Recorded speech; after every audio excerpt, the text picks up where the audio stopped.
Hello and welcome to Good Evening Britain, a Force for Good's weekly show coming to you live from our studios here in the heart of the great British city of Glasgow, with me, your host, Alistair McConnachie. We are broadcasting on all our digital platforms throughout the United Kingdom and across the world. We're bringing you quality, pro-UK comment and analysis every Wednesday from 7 until 8 p.m. And tonight we are on Facebook, we're on YouTube, and we're also on X. Now, slightly different tonight, folks, because we've got a longer interview and we have three people on our interview panel. We've never had more than one guest at a time, but tonight we're going to have two guests all at the same time. And it's going to be Avellina and Ian, who are long-term colleagues of mine and of A Force for Good. And we're going to be reminiscing a little bit about the referendum period, the period between 2012 and 2015, when the three of us came to know each other very well. And many other people as well came on board, and we're going to be dedicating around about 40 minutes to that chat. So that's going to be an interesting chat, and I'm sure you yourself will have recollections of that fraught and somewhat unpleasant period. And it all turned out for the better at the end of the day, but goodness me, it was a worry at the time for those of us who wanted to keep the United Kingdom together. So that's what we're going to be talking about. It's going to be a good chat. Very, very eloquent and thoughtful people are Ian and Avellina, both of whom have been on the show before. Ian's been on at least once, if not twice. And Avellina, of course, is a long-term friend of the show, bringing her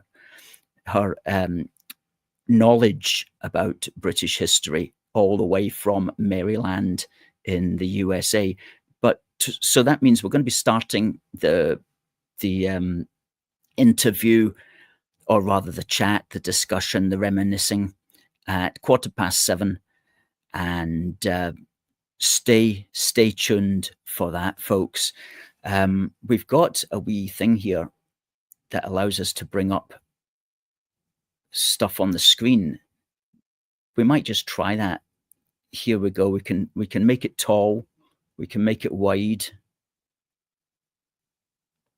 We can make this font small. That's no use. We can make the font medium, or we can make it big. I think that's what I like there. But let's say hello to the first comment, which was Debbie, who says, "Good evening, everyone. Rachel Reeves was pretty spineless today, not allowing the GB News people to ask a question at the press conference. Worried she was going to be a rabbit caught in the headlines once again." Well, yeah, we are aware that it was the budget today, and we've decided just not to really mention it because we haven't had time to really study it. But if you've got any ideas, if you think it was good, bad, or indifferent, then please do tell us. An interesting thing, which might be for the main news, is that for the first time ever, the government have decided to tax gambling. Now, some of you might have thought that gambling was something that was already taxed. It sounds like it should be something that's already taxed. I mean, if you're going to tax lots of other things, you would imagine that gambling would have caught the attention of the government long before the 26th of November 2025, but apparently not. Britain's one of the very few countries that doesn't tax gambling. Well, that seems to change. Now, that's all I know about that, though. I'm not going to comment any further on it. Good evening to Oksana. The budget was a disaster. She must resign, as she, being Rachel Reeves, has no credibility. Well, I wonder who they would replace her with. That is, of course, the only question. Now, Catherine, as always, has reposted this stream on X. Folks, if you're watching on X, please just fire a repost, or even better, a quote repost, meaning we will then be able to repost your quote repost. But whatever you do on X, give us a repost. On YouTube, give us a thumbs up. Hit the thumbs up button. And if you're on Facebook, thumbs up, and please give us a like and subscribe.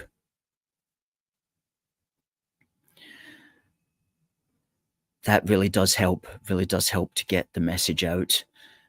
We do rely upon you guys putting it out. Good old Derek here says, good evening to the AFFG family. Apologies for the late comment. Well, you're pretty early. Just finished working, heading home. Well, safe traveling, Derek. Concentrate on the road. Dominic says she's also taxing sugar, of course, as well. And I heard milkshakes. Was that for real, or did I dream that? I can't recall. I think it's for real. Milkshakes and something else was getting taxed that's got lots of sugar in it. If you tell me, if you know, please tell me. Alan's going to be catching up on YouTube. Thanks very much to you. Now, we've got our two guests tonight coming in at 7:15. Before that, I want to talk about a couple of protests which are being organised here in Scotland that some of our viewers might be interested in. Before I touch on them, though, I just want to play a video of a fairly significant march which happened in Crowborough in East.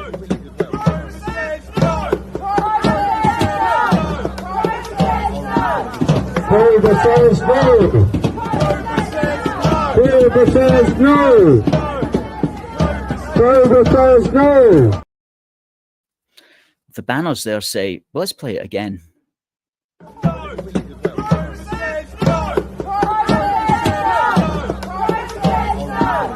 Crowborough says no.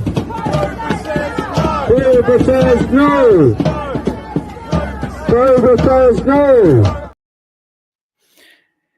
So this is in response to a proposition that 600 of the boat people, men obviously, are going to be relocated to a facility in Crowborough, which of course nobody's really ever heard of unless you live in East Sussex, one of these completely out of the way great small British towns that you don't want essentially invaded.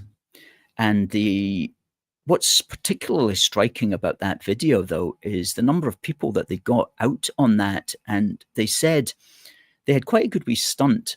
They gave a number to each person, numbered from 1 to 600. And this was to represent the 600 people who would be going into this very small community as so-called asylum seekers. These wouldn't be people whose asylum claims had been decided. It would be people awaiting asylum claims, technically called asylum seekers. So that was a community mobilization, which you just really don't see a lot of. Of course, we've been seeing a lot more of it in the last year, and that's been really, really good. But I found that quite heartening to see that sort of mobilization just done by the locals, not as if it's really any political party or anything like that. Just a grassroots, organic demonstration against this. And it's important to have those demonstrations, because even though the government might get its way at the end of the day, it nevertheless realizes that there's pushback. And the more pushback that there is, then the more the government of the day, whoever that government is going to start to maybe think about changing its policies. But if the people themselves don't push back, then the government will just go ahead without a second thought. And so we have seen the Labour government, whatever you may think of them, speaking out strongly as far as they're concerned, against the old immigration system and changing it, doing it their best to change it within the parameters that their political correctness will allow, which, as you and I know, isn't nearly far enough, but at least it's a little bit, at least it's a little way there. And I mean, we really do need to see the difference here. Here it says, take back migrants or face visa ban. This is from the Telegraph last week on the 17th. And I didn't get a chance to mention this last week, but it says Mahmood, which is the Home Secretary, Shabana Mahmood, tells countries to accept failed asylum seekers or face tourism curbs. And it says here, states that will not accept the deportation of failed asylum seekers or foreign criminals will face a sliding scale of penalties, from the removal of fast-track visa services to bans on entry. And you would think, like, this is 2025, you would think that in the last 100 years, somebody in government would have come up with that already, that idea would have already been mooted and would already be in action. But no, it's taken Shabana Mahmood and the British system, governmental system, 100 years to actually come up with a policy that makes sense. It says here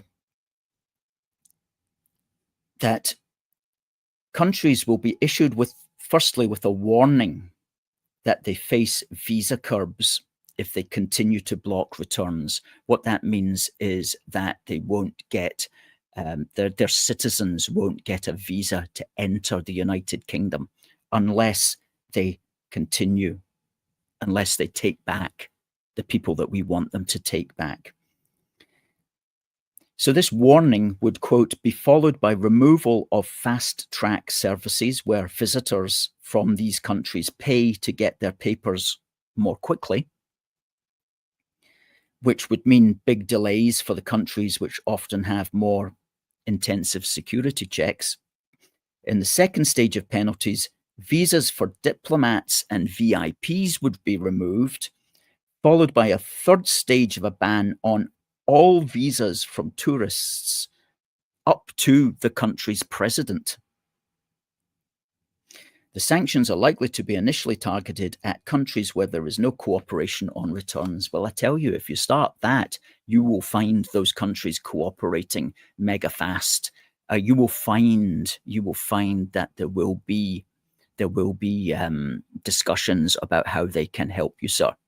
No question about that. But think about it. How's it taken to today, essentially, for those sorts of common sense policies to even be enacted? You do realize when you see that the British government has just slept on the job all these years, all of my life, all of the lives of everybody watching this program. Absolutely incredible. Incredible, this.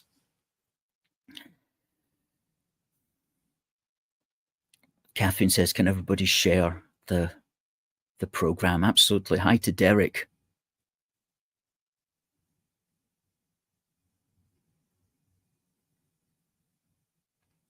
Hi to Anthony as well, who has come in there. Hi to Anthony. Good evening. Hope you're keeping well over there in Edinburgh.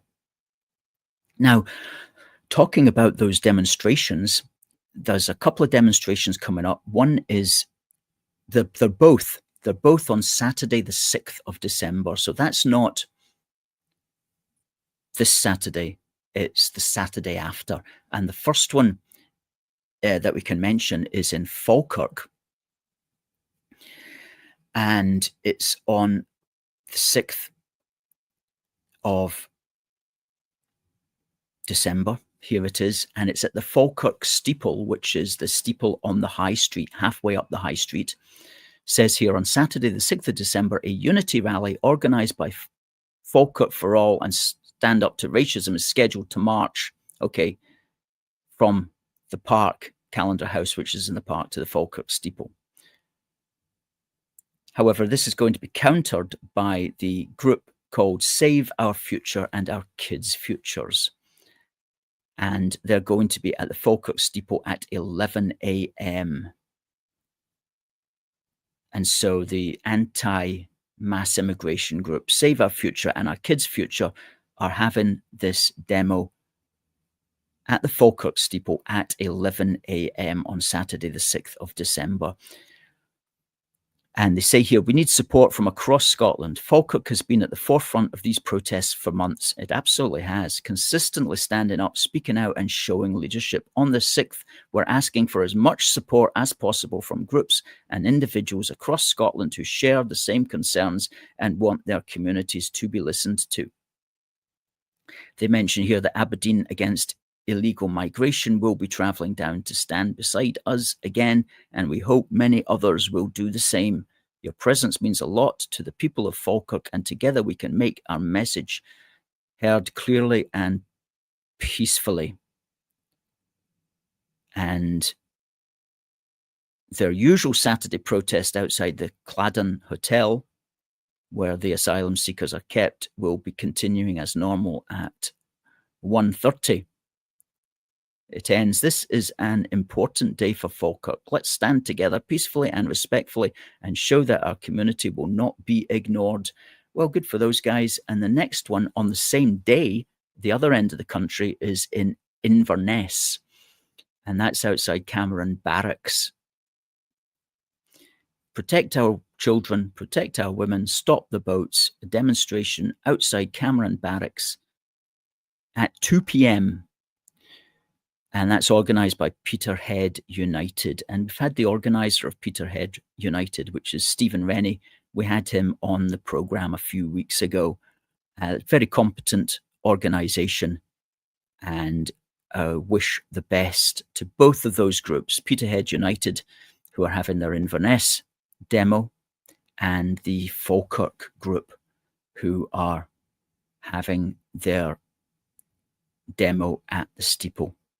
And who knows who will be there. Now, folks, please welcome in our colleagues, Ian and Avellina, for our referendum reflection. Hello to you, Ian. Hi. Hello to Hello, Avellina. Alistair. And hello, Ian. Great. Hi. Thanks. Hello again. For making the time. Thanks for making the time. And I think it was your idea, Avellina. You thought it would be a good idea just to have a chat around Well, I think those Ian issues.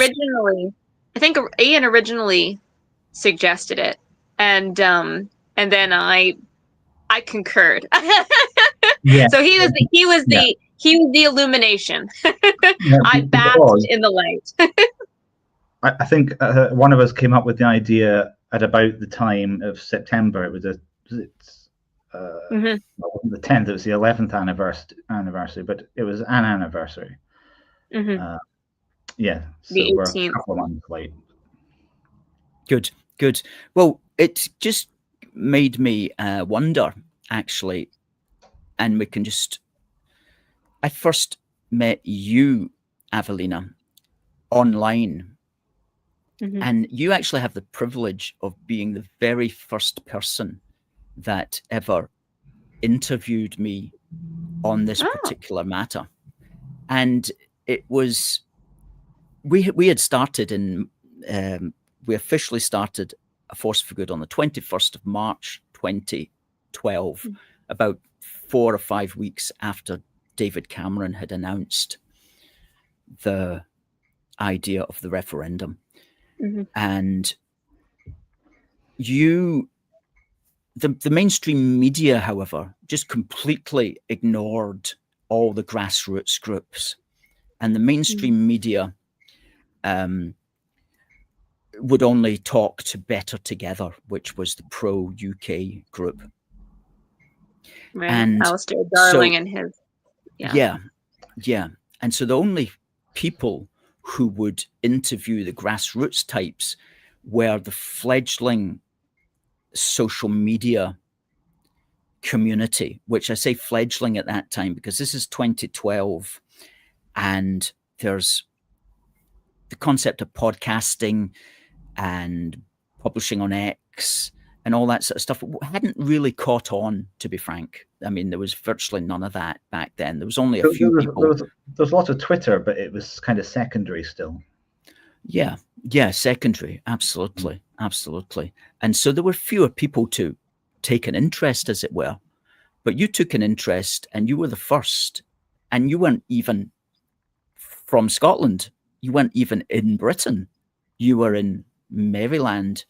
So, thank you for that. In fact, how did you hear about us then? I'll ask you firstly. Sure. Well, first of all, you're most welcome. It was an honor and a privilege to interview you and all the people I interviewed for Union Jack Chat. It was a very enlightening experience in a lot of ways. And yeah, I wouldn't have, missed out on it for the world, really. But yeah, so how I found you particularly and how I got involved in the project generally was through Henry Hill and Paul Watterson, who ran Open Unionism. And it was their website that I originally wrote for. And the interview project was initially kind of a subset of that. And then sort of became, kind of semi-independent. So Henry Hill is the one who brought you to my attention, that you existed, that you're a force for good, outreach essentially existed, organization existed. And he was the one who suggested that I get in touch and try to interview you for the project. So that was how that occurred. Fantastic. Well, I was looking at that interview yesterday in preparation for today, and we've got the link to it. So we'll fire that out on the Facebook and on the Twitter threads as well, just so people can check it out if they want. Because I remember what you did was you actually interviewed me by Skype, but it was prior to kind of live streaming and stuff like that, really. That was when I still had dial-up internet as well. So it was quite, I live out on a farm too. So the internet connection, I remember being quite sketchy and doing Facebook in general was difficult. And that was why Skype was easier to do than Facebook at the time with regards to just the speed that it was able to generate.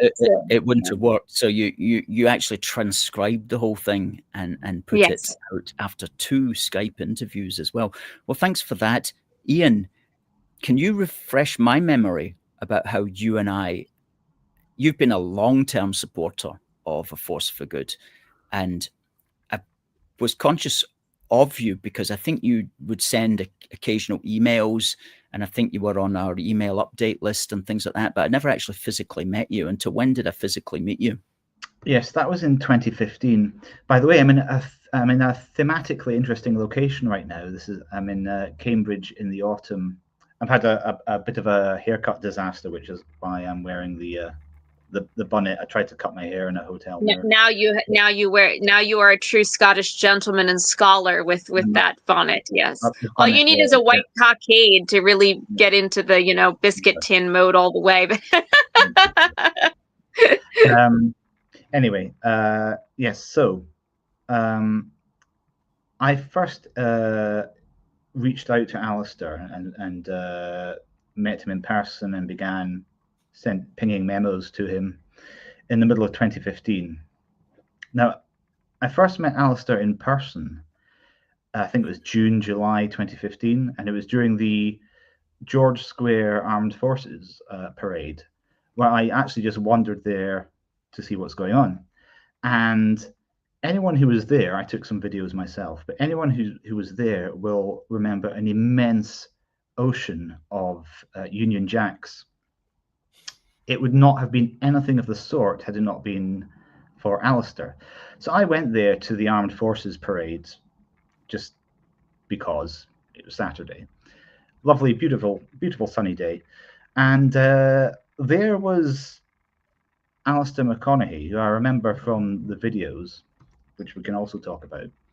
And he was going around distributing little Union Jack flags, like he was like the wee flag fairy, and I just saw his wee bird and they go Union Jack to the crowd, and I thought, yeah, what we're seeing here is Alistair getting the easy things right for no money, changing the cosmetics of the whole occasion.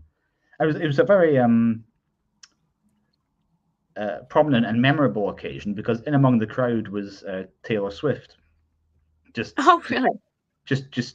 hanging out unescorted. Well, she had a boyfriend, like a tall fellow there, I think.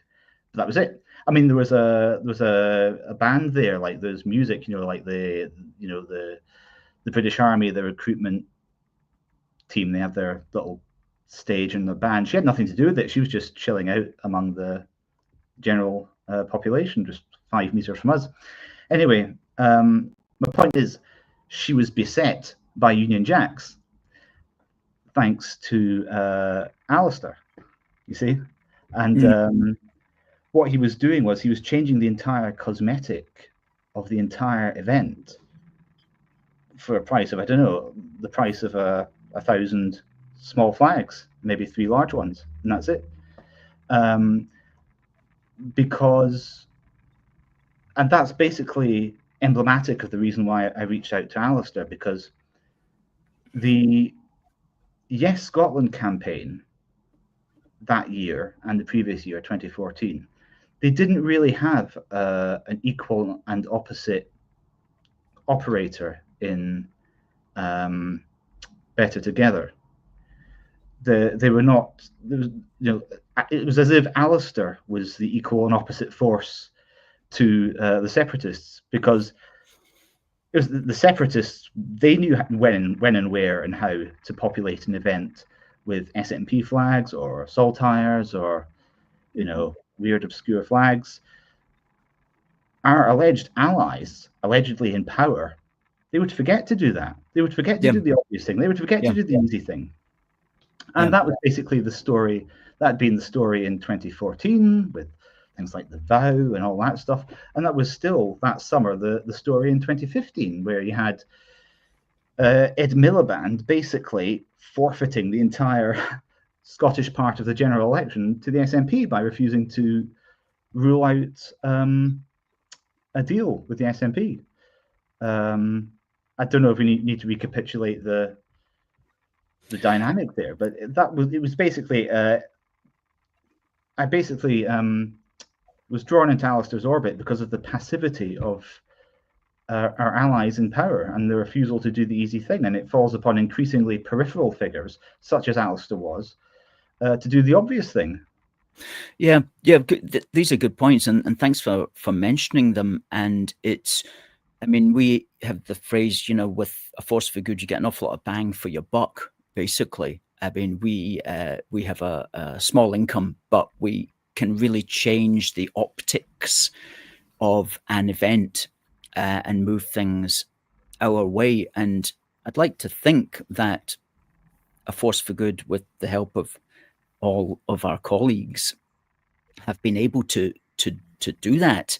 It's a learning process from the time we started to just now, and one's learning all the time. But something that struck me when I saw that wee video that we played from Crowborough, of all the British flags on that. Now, a few years ago, people would have turned up and they would have just walked along, and there'd have been no colour. There might have been 1 or 2 people with cardboard messages, as there quite rightly always is, but there'd have been no colour or anything like that. But you look at this event in this small rural English town, and it's all Union Jacks, St George flags, 1 or 2 other flags in there as well.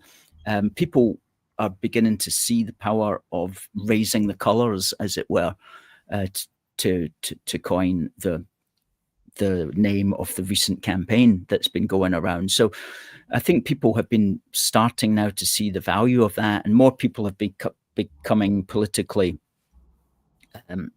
educated on how to do activism properly and most effectively. And I think that's something that came out of the 2014 referendum. And let's just kind of head back to the start of that. And as I say, the referendum was announced in January 2012, and then there was silence. We, A Force for Good, we were the very first organisation of any kind to officially mobilise. And then there was one or two other groups like ourselves that operated largely through the internet. And then the Better Together movement eventually came along after the fact of us being there. But it went, it was chosen to be on the 18th of September 2014. And everybody thought, and I don't know what you thought about this, Ian, but everybody thought that it would be won by us. But as it got closer to the referendum, it looked like it was going to be a toss-up. I mean, and panic started to set in. I don't know how you felt. Well, I'll ask Ian how you felt from here, and what Avellina felt like looking over from Maryland.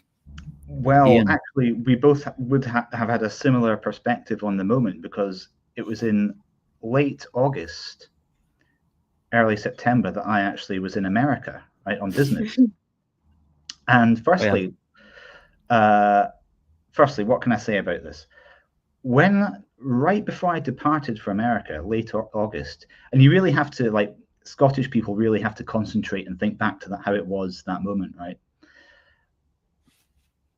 Even as late as August 2014, support for separation, was still hovering around its 30-something% norm. You know, it was 30-something% in summer 2014.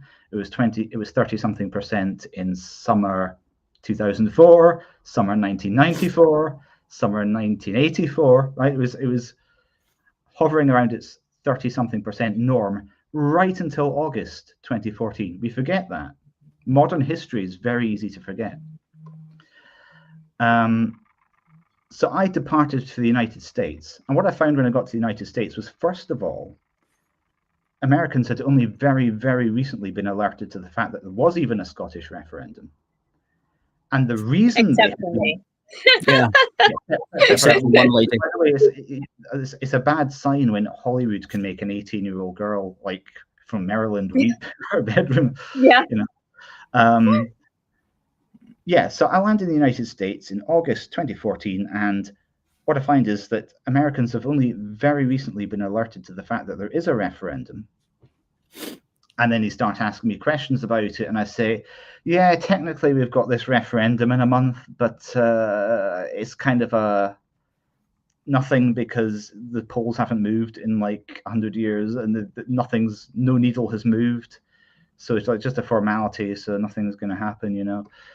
And then apparently the reason it had come to American attention at all was because whilst I was in the air, or whilst I was in America, I just landed, you know, there'd been some spike in the polls or something, and things had shot up to 45%, 46, 47% or something like that. And there was like a 10+% leap and rising. And yeah, so like when I departed in August for America, it's like everyone was mocking the separation campaign because they'd got nowhere after 3 years or whatever. Then a couple of weeks in America, and it was like the polls were through the roof, and it was like something happened to make the polls shoot through the roof. And I contacted people back home, and apparently it was something to do with an interview that a debate, that Salmond had done with Alistair Darling, who was leading the Better Together. Apparently, it was about that time Alex Salmond did the whole fear, you chicken, you know, type speech accusing Alistair Darling of fear mongering, and apparently that, after all these years and decades, was the one thing that finally moved the needle. Was Alex Salmond just using the word fear, fear, fear. So apparently these were the Scottish genes of Marty McFly or whatever, just reacting to being called chicken. It's like ridiculous. It's like I guess that is like something traditionally Scots don't like to be called. So maybe that is some sort of ancient gene got sort of activated at that point, and it's like.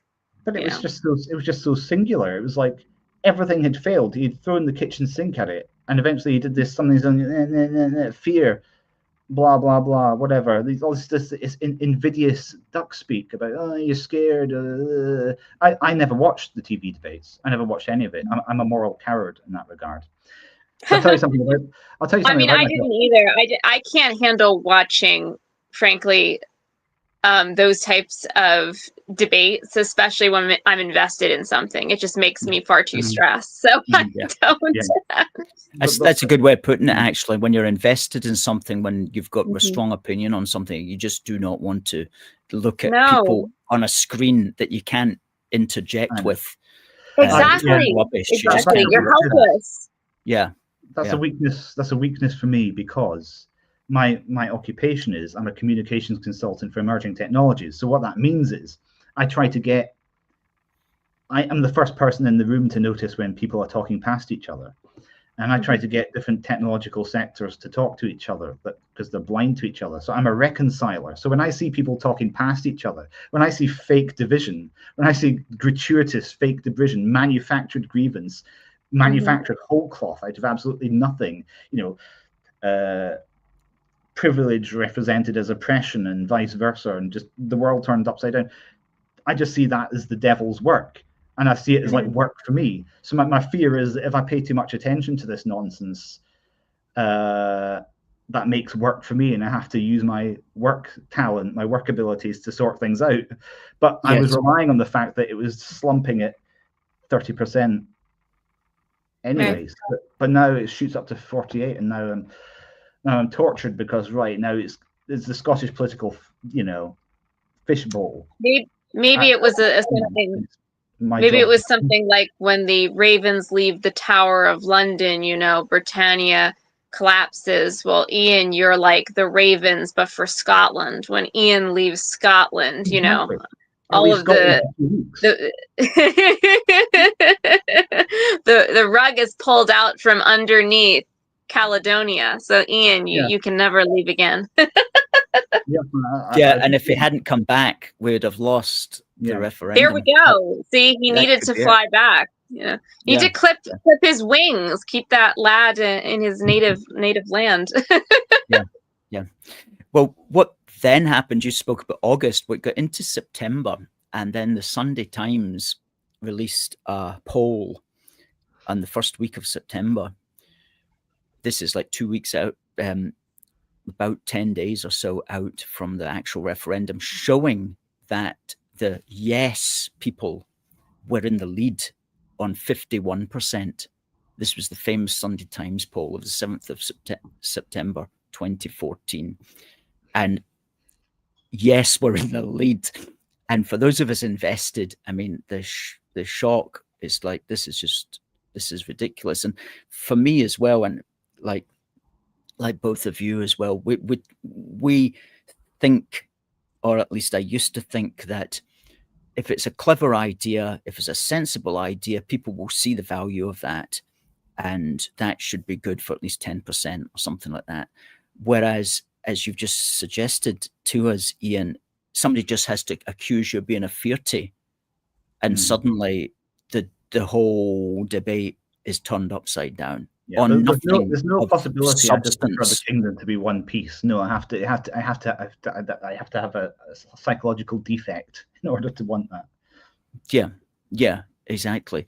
And so it was a lesson in how easily things can change, not because of good arguments, but just because of, well, the particular context, who's got the megaphone, who's got the extra money, who's Reminds being me of a interviewed and who's line. not.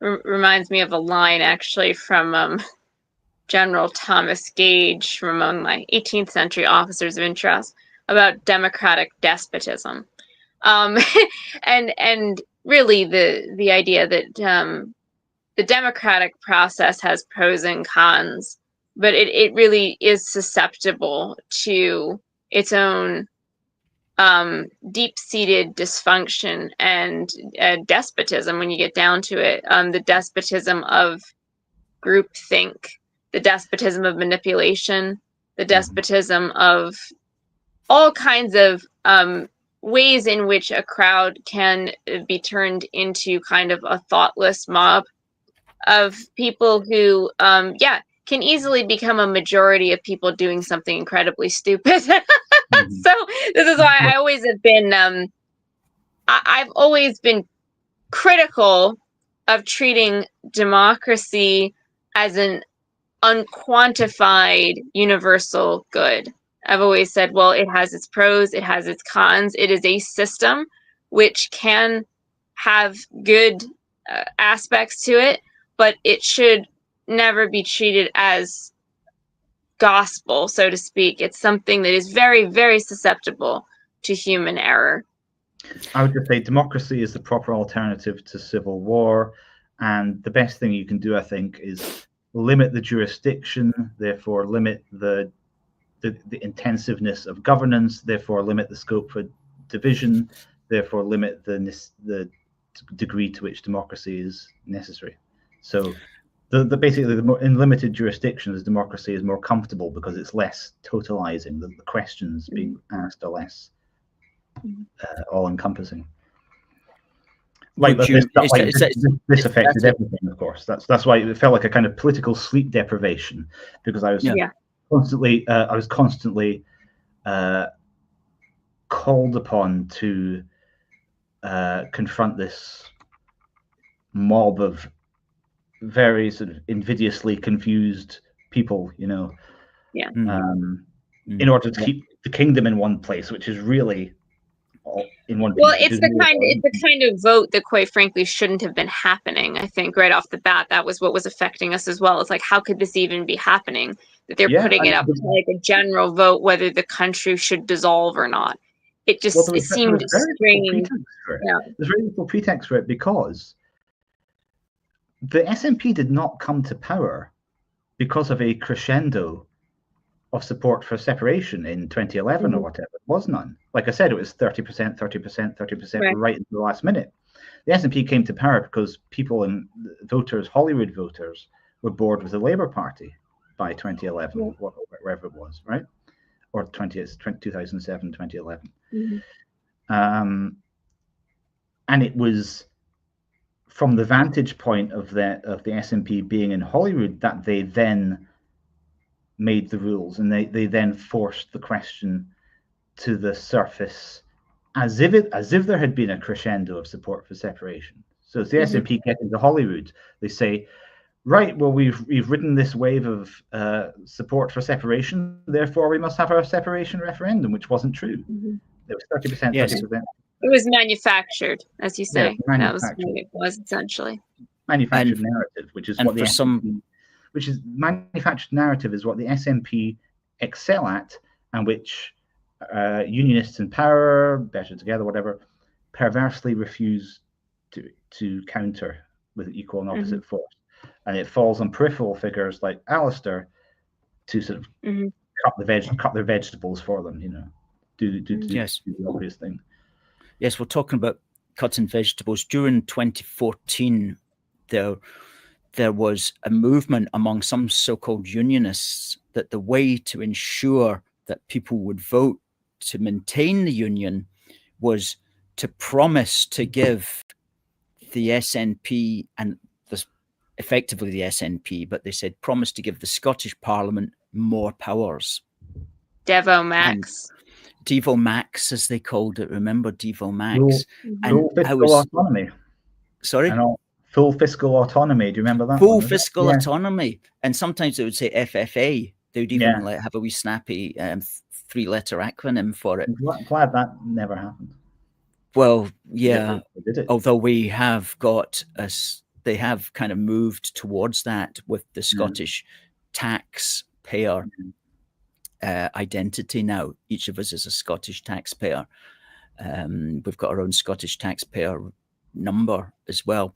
Anyway, I saw the danger in that, because it's like, well, you're not going to be given this new power to a unionist executive. You're going to be given this new power to the SNP, because the SNP are going to be with us for a long time. I could see that. Yeah. And so they will never be satisfied. And it's literally playing into their hand to give them more power in which to wreak more havoc. So it's just, there's no way it can end well. Yeah. No way it could end well. So in my angst, I actually wrote this here called Devo-Danger.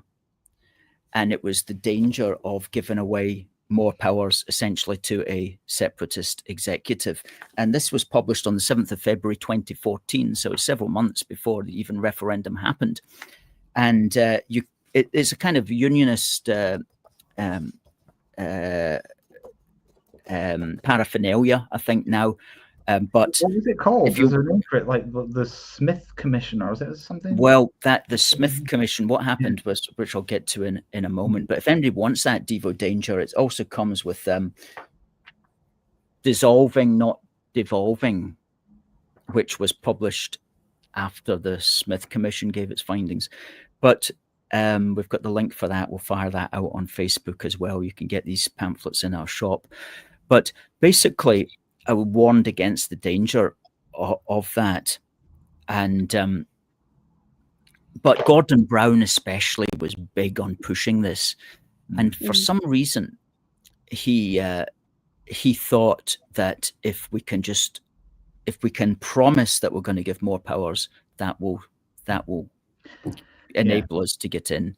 I mean, it also makes the union incredibly conditional, as opposed to a fundamental reality of what Britain is. Something, it changes it to being something which is just contingent upon other factors instead of fundamental to the actual fusion of the country as it is. Yeah, and also it presupposes a reality which only the SNP would have us inhabit, which is Gordon Brown, basically the only person in Scotland who's not a nationalist who thinks like this. He imagines that the Scottish people were so persnickety about the exact configuration of devolution as it was at that moment, that they would base their entire decision, separation versus union, on that. Like, you better give us this specific power because it means everything to us. You better give it to us now, or else. Exactly. The phrase "the wrath of Khan" or whatever. It was a totally ridiculous idea. The Scottish person does not exist whose opinion about separation pivots on the details of devolution. That Scottish person doesn't. Well, he does exist. His name is Gordon Brown. But yes, Gordon Brown said he's the only one. Gordon Brown's function in life is to just accept all of the SNP's premises. But when they finally take you to the brink of separation, he comes out as one of the grand old men of Scottish politics and says, "Don't do it! Don't do it! Don't do it. I brought you here, but don't do it. This is serious." Yeah. It's like, you brought us here, Gordon. You assembled. You're behind building a little castle for the SNP, building Hollywood for the SNP. And building his own gallows as well. Yeah, exactly. But the concessions of the Smith Commission were just a continuation of everything that was wrong with devolution to begin with. Because the thing about devolution is all the wrong things were devolved from the beginning. So, for example, like I said this last time I was on, Scots never used to complain in the 1980s and the 1990s about education. They complained about deindustrialization and stuff. They had the North British context going on, right? They didn't used to complain about education. It's things like education that were devolved. Not only were these the things that the Scots were happy about before devolution. Scottish education was great in the 80s and 90s. They were happy about it. Scottish direct rule Tory education was actually the Scots used to brag about their own Tory education.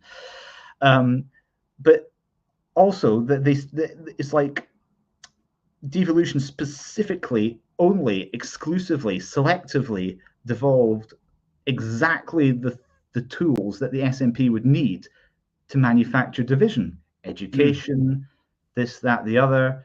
Control over energy.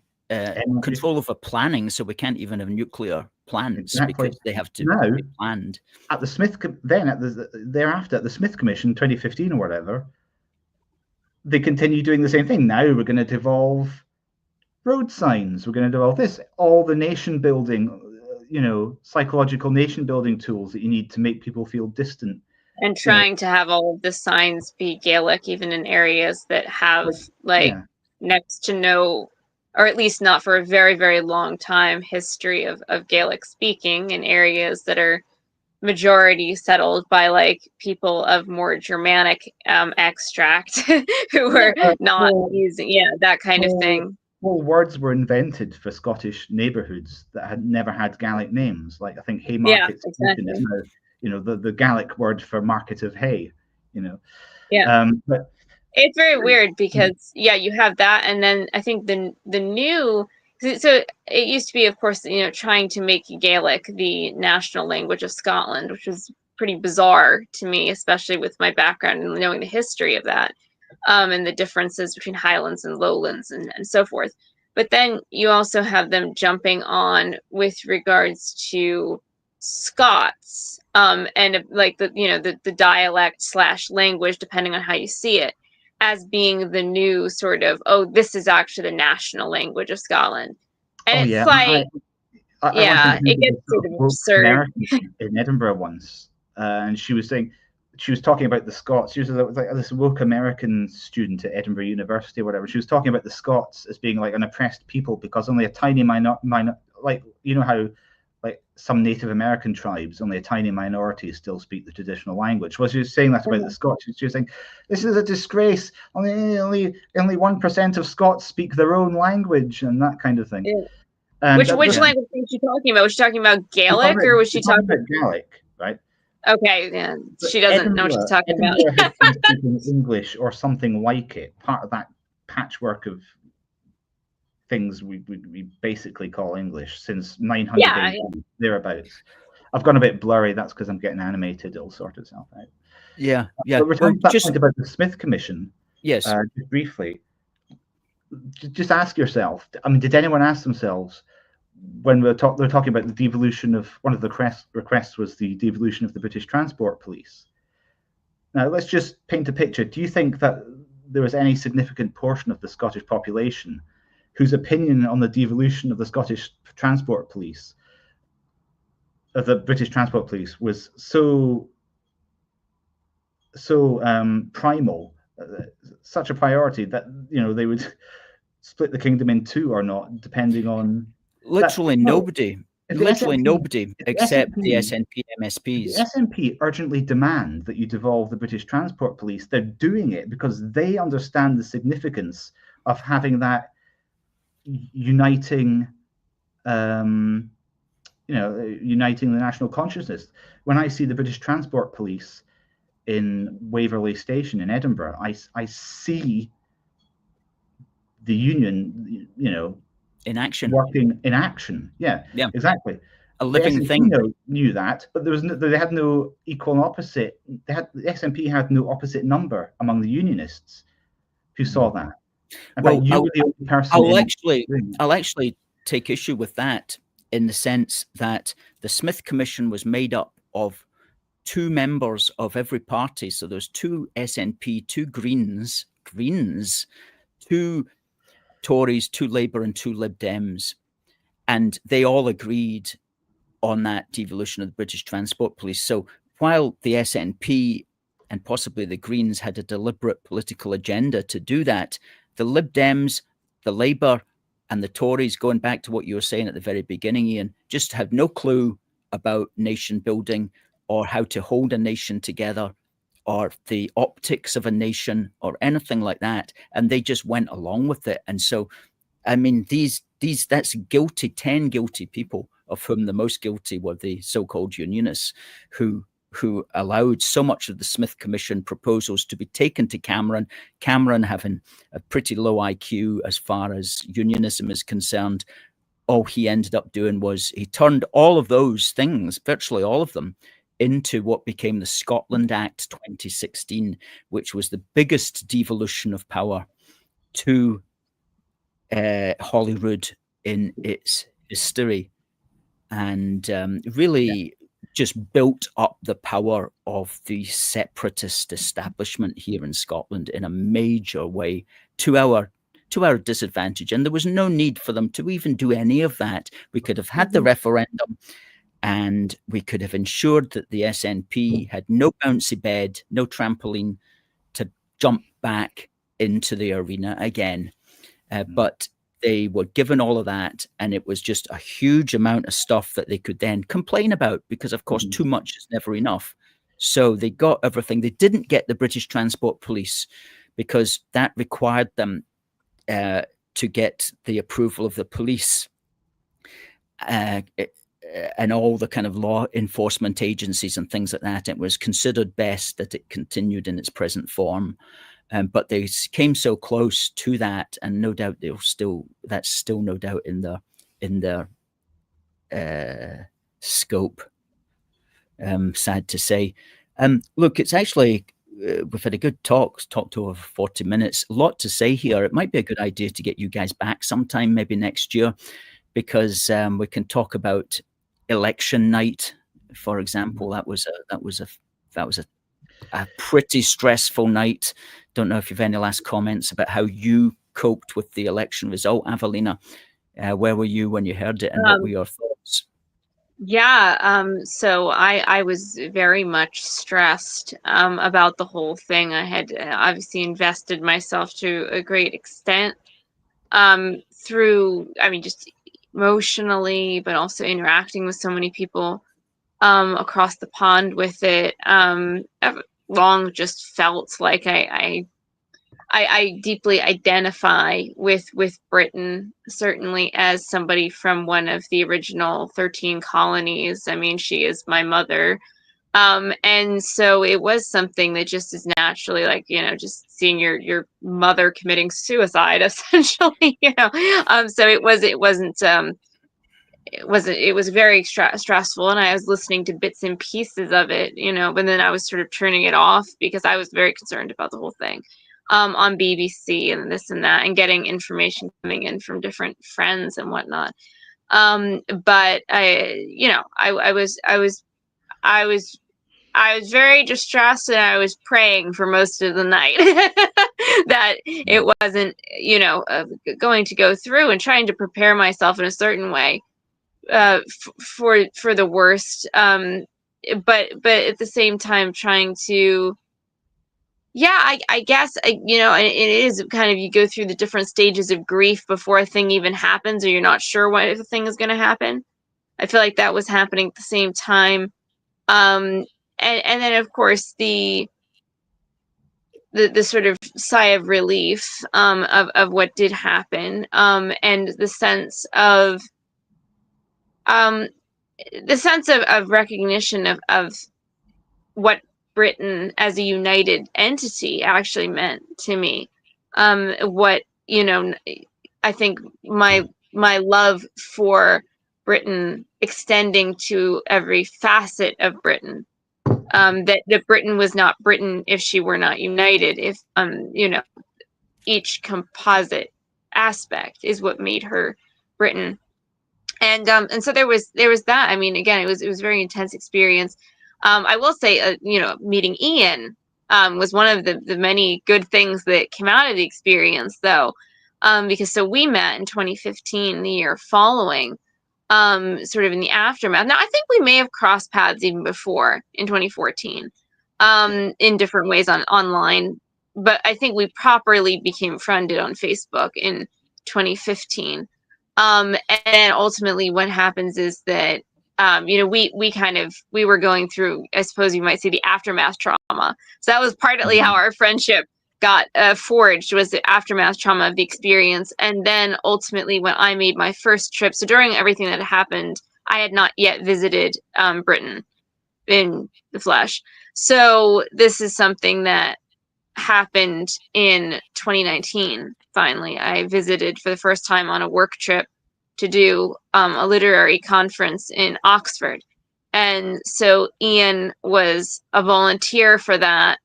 And we hung out for like 10 days during that whole experience when my dad and I were over there doing that. And then when I came back again to do a follow-up conference in 2023, and again we hung out for that stretch of time. So this is why I periodically will tag Ian in the song from Silly Wizard, the Rambling Rover, and I always say that's our theme song.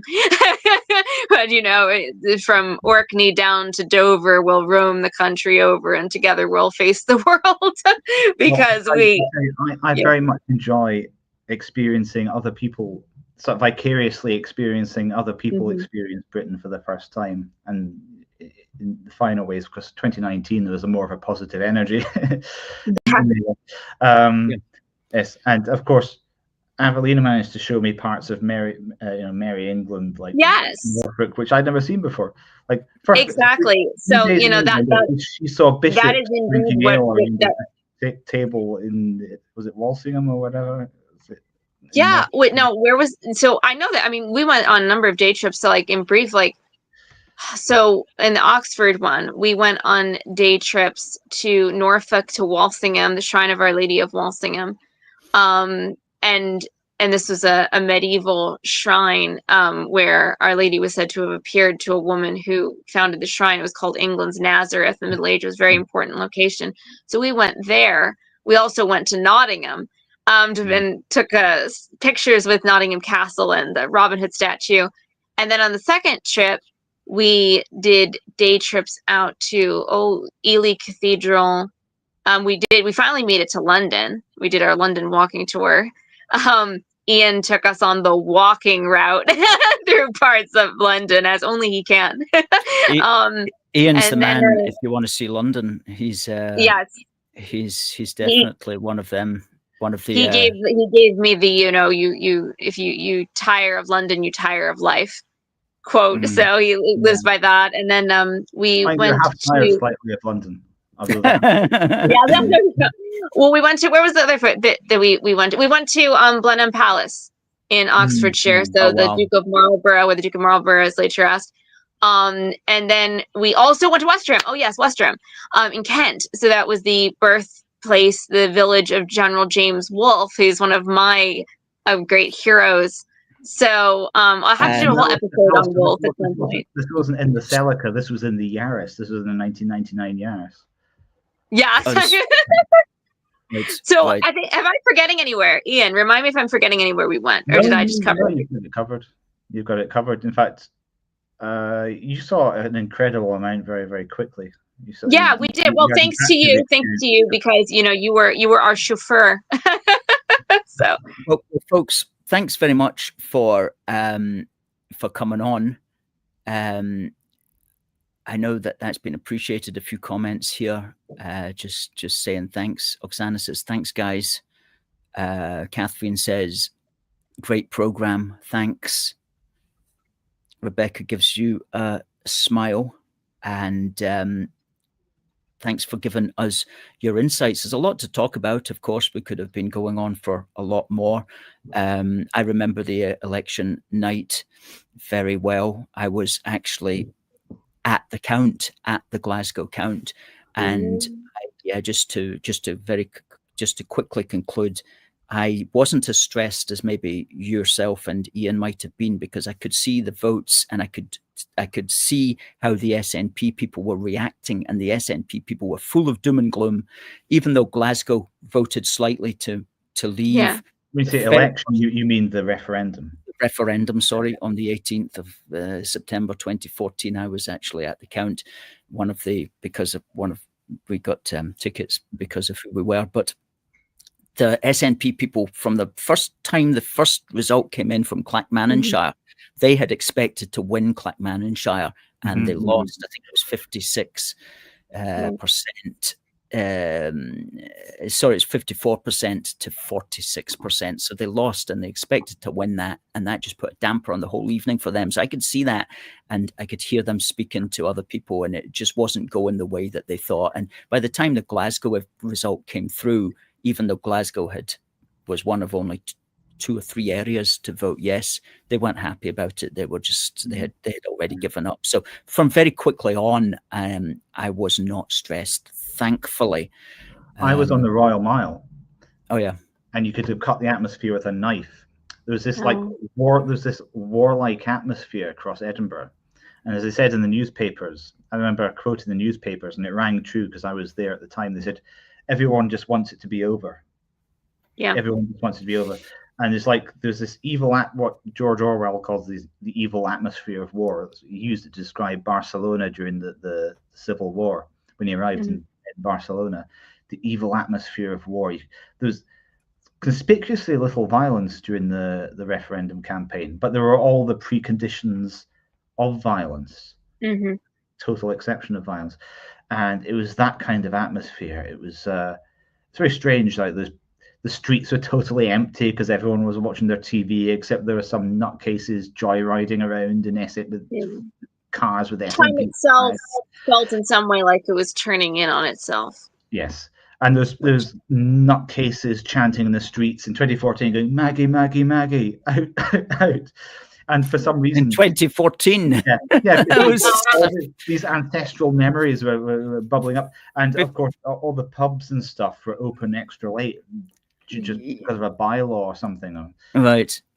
In the Royal Mile and all the TVs, people were watching all the TVs, and so I had the same experience as you, but it was just walking from pub to pub, on the night into like 3 a.m. and just watching people. If I could say something very briefly on the topic of just the idea that, I think that for me, another thing that made the whole thing so intense, well, as you know, I'm very interested in history. So there was a sense of the figures of history who had poured so much of their life and often deaths, if anybody who's been following my series of biographies, into the Union, because that ultimately is a great part of, a lot of these figures is pouring into bringing together these diverse peoples as countrymen. The idea that somehow and in some way it was doing this sundering would do them and their memories and their spirits, if you will, a dishonor. That was something that was striking to me during the time frame as well. Well, absolutely. That speaks to what many people think is like, our ancestors didn't necessarily fight and die recently anyway to break up our own country. But folks, thank you very much for coming in. I'm going to say goodbye to you both now. We'll have to end it sometime. Ian, it's been a pleasure. We must get you back on, Ian, because you're not on enough. I know you're very busy. I know you have a lot of work, but when we can catch you at times like this, it's good. Clip that raven's wings. Clip that raven's wings. And Avellina, as always, a pleasure, and we'll have you back on next year, no doubt. Oh yeah. Well, if you want me around in December, we still haven't done Sir Hugh Mackay, so we'll have a couple of shows in December. I'll see if we've got any availability. Or January, whenever. It's fine. Good stuff. Excellent. Okay, Avellina. Good night. Bye. Good night, Ian. Great stuff. Great Unionists. Avellina from Maryland and Ian presently down there traveling the country. Good.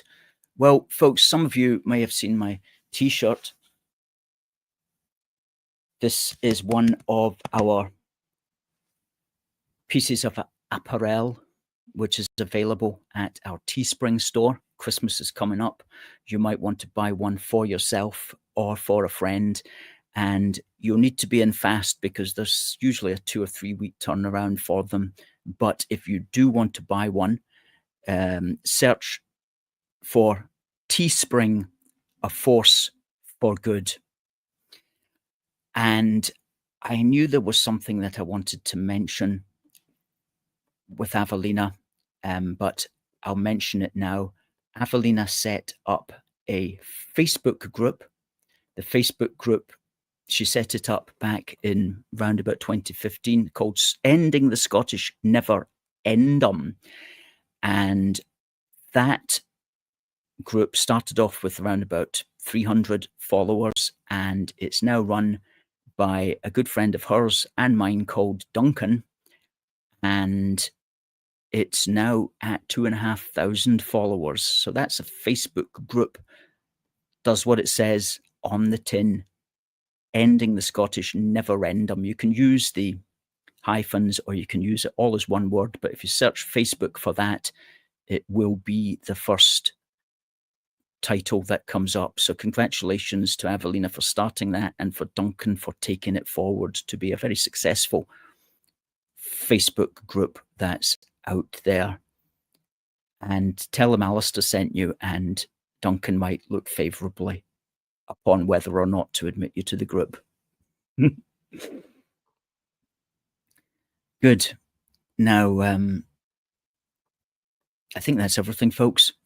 If you do want Christmas gift ideas, of course, do check out our shop. You get badges. You get, of course, our books.